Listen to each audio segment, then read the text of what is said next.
wakati mu kutuuka ku bitaala ku 2 ebitaala byatukutte. Ebitaala bwe byatukutte awo omuvubuka Kifeesi we yajjidde ku mmotoka n'agigula oluggi ku sayidi yange n'akokinga pistol n'ankwata jeeke n'alaga nti twali tukwatiddwa. Mu kiseera ekyo Chairman Nyanzi yabuuzizza lwaki twabadde tukwatiddwa, era Chairman Nyanzi mu kubuuza tukwatiddwa yavudde mu mmotoka kuba yabadde avuga. Kyendowooza nti yabadde avaamu okujja okulaba lwaki babadde bankwata okunziga mu mmotoka. Yabadde ankutte omuvubuka yayise backup, yakoowodde banne nti mujje mu backup neyeeto, era nga bwe muyinza okusuubira amagulu ge ganeeyimiridde. Gwe ne weemulula n'odduka? Awo ne neemulula amagulu ne ganeeyimirira, naye nga Chairman Nyanzi namaze okutegeera nti drone ezabadde ziri emabega yabadde operation yabadde nteeketeeke, kubanga babadde bangi nnyo emmotoka ezamujje ku scene of crime zabadde zisuka mu drone 2 n'emmotoka endala ey'amagye. So awatali kuwanaanya kwonna, Chairman Nyanzi yawambiddwa bannamagye era nga nabaddewo ku scene of crime, era nga nkivumirira ne sekuvumirira yenna. Amawulire ge tulina genyinza ogamba bannayuganda tetumanyi wa chairman waali, naye abo abalabyeko ng'ava ku scene of crime yakubiddwa nnyo nga bwe nkomeza.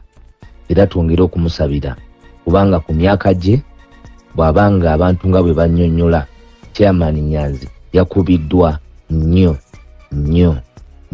Era bannayuganda mwongere okumusabira. Mu lukuŋŋaana mwe mwabadde mulyoke muveeyo nga mugenda mu lulala gye mwabadde mugenda e Nakawa, wabaddewo nsalesale ow'essaawa 48 ezaaweereddwa gavumenti okuta Besigye. Nsalesale ono yabadde wa ngeri ki ng'asinziira ku ki? Nsalesale ebigenda maaso mwenna mubimanyi.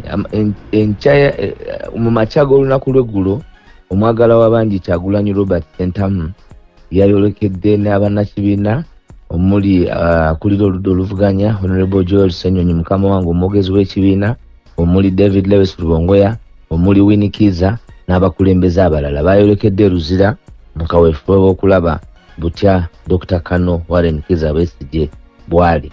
Bwe batuuse mu Luzira tebasobodde kumulaba olw'embeera gy'alimu ey'obulamu. Bannayuganda ensonga gye twogerako ya bulamu. So essaawa 48 ziri mu kutaasa bulamu bwa Dr. Kano Kiza Besigye, naye n'abannayuganda bonna abasibiddwa nga tebalina musango mu General Court Martial oluvannyuma lwa Supreme Court okuwa ensala yaayo nti bonna ababadde bavunaanibwa mu Supreme Court babadde bavunaanibwa mu wabweru era mu bumenyi bw'amateeka. Mu nkola eyo olwamunaffe okuba nti nga mwenna bwe mumanyi ekigenda mu maaso enfaanana ye, era essaawa 48 ze twawadde bwe tujja ate okusinziira okubuulira bannayuganda biki ebigenda okuddako. Tuva kwogera wano ne Ofono Opondo omwogezi wa gavumenti akulira Media Center n'agamba nti bo balinze essaawa 48 ze mwabawadde balabe kye mugenda okukola nabo kwe bagenda okusinziira babeeko kye bakola. Boogeza bbogwe, boogeza obukyayi, boogeza enkola emmenyi y'amateeka. Ensonga gye twogerako Supreme Court yavaayo newa ruling. Of course kati ng'Ofono Opondo ne banne bali ku kiri kye tuyita eky'amaanyi ameemanye, naye tugenda kusigala nga tukola ebyo byonna bye tulina okukola awatali kutiisibwatiisibwa, awatali kangibwa, awatali muntu yenna kuvaayo kulowooza nti tusobola okugendera ku bigambo byabwe. So Ofono Opondo bw'aba alinda ssaawa 48 ekyakyali ku maanyi meemanye, tetwataddewo essaawa 48 bwe tugenda okukola ebyenjawulo okulaba nti ensonga ya Dr. Kano Kiza Besigye ne bannaffe abalala bonna abali emabega w'emitayimbwa bayimbulwa. Just listen to Ofono Opondo n'enjogera ye yennyini emenya amateeka. Tamanyi nti Supreme Court ruling yaayo yaggwa n'eddikuli twagifunye eragira gavumenti okuteeka mu nkola ebiba bisaliddwawo kooti. So kya mukisa mubi nti tukyalina abantu abawangadde ku nsi emyaka mingiko naye ng'ate bagikoze obubi obukamala nga mwami Ofono Opondo. Abatusinga ku myaka batunuliranga nga bateebereza nti omusujja ogwankute gulabika gwava ku nkuba eyankuba jjo. Ng'aba National Unity Platform muteebereza nti olowooza kiyinza kuba ki ekyaviiriddeko okukwatibwa kwa Fred Nyanzi mu bonna? Obutiitiizi bwa bakulembera eggwanga lino, obunafu bw'abakulira eggwanga lino, amaanyi ameemanye ne impunity oba anarchy ebyaviiriddeko okuwambibwa kwa Chairman Nyanzi kubanga talina musango. Bw'oba onaakwata omuntu alina omusango, poliisi yemukwata, emubuulira lwaki emukwata, emutwala ku kifo ekimanyiddwa era nemutereka mu kifo ekiri gazetted ng'ekkomera okumukuumirayo okumuprocessing omutwala mu kooti. Bw'aba nga kituufu alinayo omusango gwonna, kuba ffe tetuyinza kubalootera na kubalowooleza, bamulete mu mbuga z'amateeka bamuvunaane. Okuggyako nga bagamba eggwanga lino emyaka 4 gye bamaze mu kuwamba eggwanga lino n'amateeka tegakola era tebeesiga kitongole kyasigadde amaze. Era bwe baba tebakyesiga bo bennyini bajyewo ofisi ya DPP. Citizen journalism kubanga kati yekuta kati okwetolola ensi yonna. Ebimu kubiyitingana waliwo ebiraga bigamba nti kyandibanga Chairman Nyanzi yakwatiddwa ku byekuusa ku byambalo ebimyufu bino ebyambalwa aba foot soldiers. Ekintu ekyo nkiwulidde naye kyabwewuusa, kya buswavu era kyeraliikiriza oyo yenna atwala obudde n'afumiitiriza kubawamba eggwanga lino nawa gye balitwala. Ekigambo ovulo tekirina we kiri mu byambalo by'amagye. Abavubuka abo abaana abo aba National Unity Platform bali bambadde kye bayita ovulo. Ovulo zino zisanga mu bamakanika, ovulo zino zisanga mu badereva, ovulo zino zisanga mu bavuga ebimotoka ebinene, ovulo zino zisanga mu bakola service ku ma petrol station. Ovulo kyambalo ekyambalibwa abantu bonna mu Uganda ne mu nsi yonna nga fashion. Ekibasumbuwa nti buli kintu kye tukwatako nga fashion kinyumira abantu nnyo, bakijanjawaza nnyo, olwo ne bakozesa ensaalwa okukitaputa kifuula nnenge. Tubeere ba mazima, amagye ga Uganda galina be gambalira ovulo. Tubeere ba mazima, amagye ga Uganda galina be gambalira engato gye bayita Timbaland. Tubeere ba mazima, amagye ga Uganda galina enkofiira eyo emyufu eriko akagambo ka people power. Tubeere ba mazima, amagye ga Uganda galina umbrella ku uniform yaayo, galina ekigambo NUP. Kyemugamba ensi yaffe tusse ku bunafu obwenkanaawo nti n'ekituufu bakikyusa ne bakifuula ekikyamu.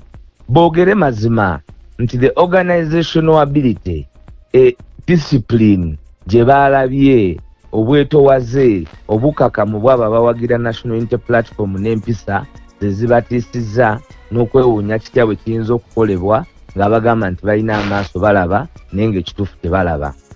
Bano abantu bonna Chairman Nyanzi yaddemu ovulo ya white, amagye galinayo ovulo ya white. So tuleme okukwata amazima tutandike okugasiiga nga galinga agaliko ekifaananyi eky'obumenyi bw'amateeka. Bano bamenyi b'amateeka at every opportunity bagenda bano abakukuta bakulaga nti walese ovulo y'amagye balete mundu ne baziteeka ku Kyagulanyi. Oba ontegedde? Nkuwulira sebo. Balete mundu ne baziteeka ku Kyagulanyi. Kati abantu abaali basobola n'okukeera ku makya ne basiga obukyayi obwenkana bwe butyo ne bakwata emmundu ne bagamba nti Kyagulanyi yayingira mu hoteeri n'emmundu nga teyalina nsawo ejyamu AK-47 na grenade propera. Ne bakeera ku makya baparedinga grenade propera. Grenade propera ekitone nnyo oyinza okugipanga mu bintu gwe byotamanyi bungi. Naye abasirikale ba Uganda, abamagye ba Uganda bakeera ku makya ne baparedinga grenade propera nti Kyagulanyi yayingira nayo mu hoteeri. Kati be bantu betwogerako, be bantu benjagala mukube mu tooki. Bano bantu be bamu abakeera ku makya ne bakugamba nti Kakwenza yeesalaasala. Be bantu abakeera ku makya ne bawambazaake nga bamuvunaana olw'okugaba emmere mu COVID ne bamukubakuba. Be bantu abakwata Mwesigwa ne bagamba nti pasi eyamwokya. Ng'abazze okukikugamba be bakulaije ne banne abatali bantu ba bulijjo. So Munnayuganda totunuulira ensonga eno nga bwe baagala okugikuwa. Ndabye n'omukyala Nalweyiso, erinnya eddala sirimanyi naye ndabye omukyala Nalweyiso ndowooza akola mu President's Office. Proscovia. Oba y'oyo naye temanyi abeereyo mukono. Omukyala oyo mulabye nga agezaako lwaki tebakwata ba scout? Lwaki tebakwata ba scout? Lwaki tebakwata ba boys brigade? Kuba ebyo byonna byakolebwanga mu boys brigade.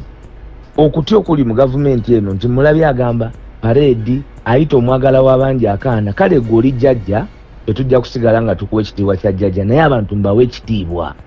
Ensi eno bwe mwagiwamba Makyala Nalweyiso si yammwe.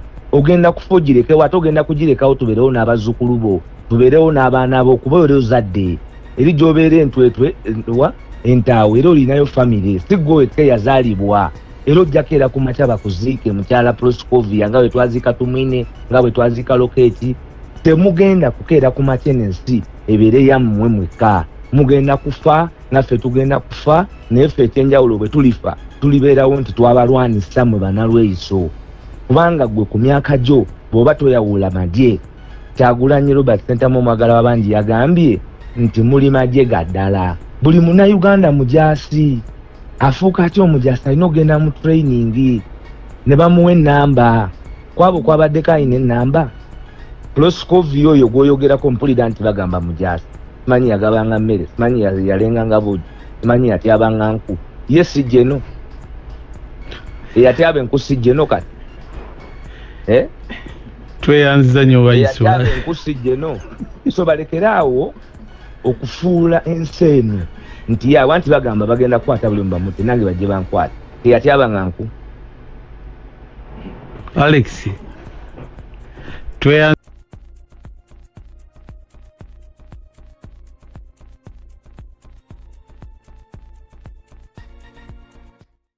Assalamu alaikum wa rahmatullahi wa barakatuh. Amanya n'eddoboozi Haji Abdu omusomi w'eddua. Nkola ku nsonga ez'enjawulo emirimu nga gikutataganyeko ebyenfuna byo nga bidobonkanye ne oba oli bweru wa ggwanga emirimu gya kucankalanako jangu kusomere ku ddua okubeda nedda eddua zaabaawo eddua zisomebwa omuntu n'oterezebwa mu mbeera yonna ebadde ekwesibyeko akanyaga. Nina ekyoto kye nsobola okukumira wadde oli bweru wa ggwanga nga toli kumpi wano n'ofuna omukisa ogwo nawe n'osomerwako ku ddua nga nkuteddeko n'akabaani.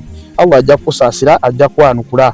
Kuba ku namba yange y'essimu 0752 44 71 56 ne ku WhatsApp kwendi mpereza obubaka sobole okuyamba. Assalamu alaikum wa rahmatullahi wa barakatuh.